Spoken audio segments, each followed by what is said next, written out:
Good morning again. Glad to be able to join you and to keep working through the Heidelberg Catechism together.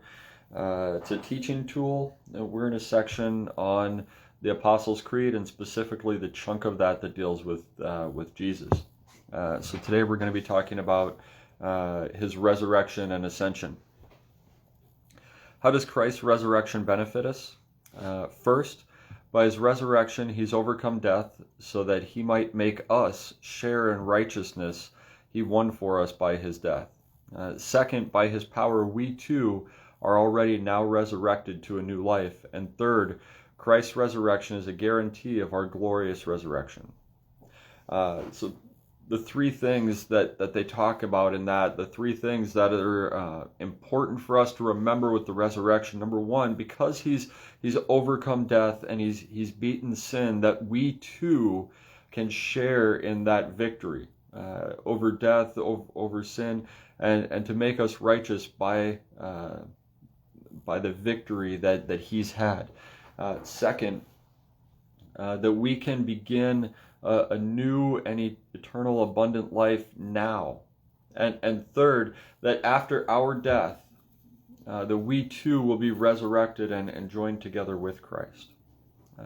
So the next question, what do you mean by saying he ascended to heaven? Right, that's the next line of the Apostles' Creed. He ascended into heaven.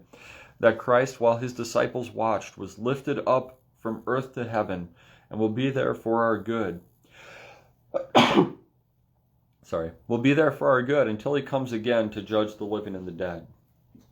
Right? We believe that his resurrection isn't just metaphorical. It's not just or only spiritual, but that physically Christ was resurrected and has a physical, tangible body. And that body is now sitting in heaven at the right hand of the Father. But isn't Christ with us until the end of the world as he promised? Christ is truly human and truly God. In his human nature, Christ is not now on earth, but in his divinity, majesty, grace, and spirit, he's not absent from us for a moment. Okay, going back to that physical, tangible human body, his human body isn't here, otherwise there would be the evidence of that. He would be walking around among us. His physical body's in heaven, but as God, because he's not only human, he's also completely God.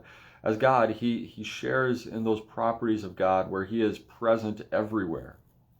Last, if his humanity is not present wherever his divinity is, then aren't the two natures of Christ separated from each other?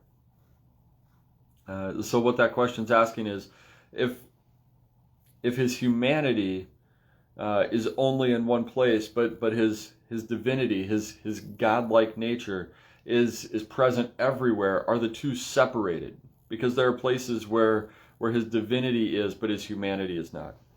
Certainly not. Since divinity is not limited and is present everywhere, it's evident that Christ's divinity is surely beyond the bounds of the humanity he's taken on.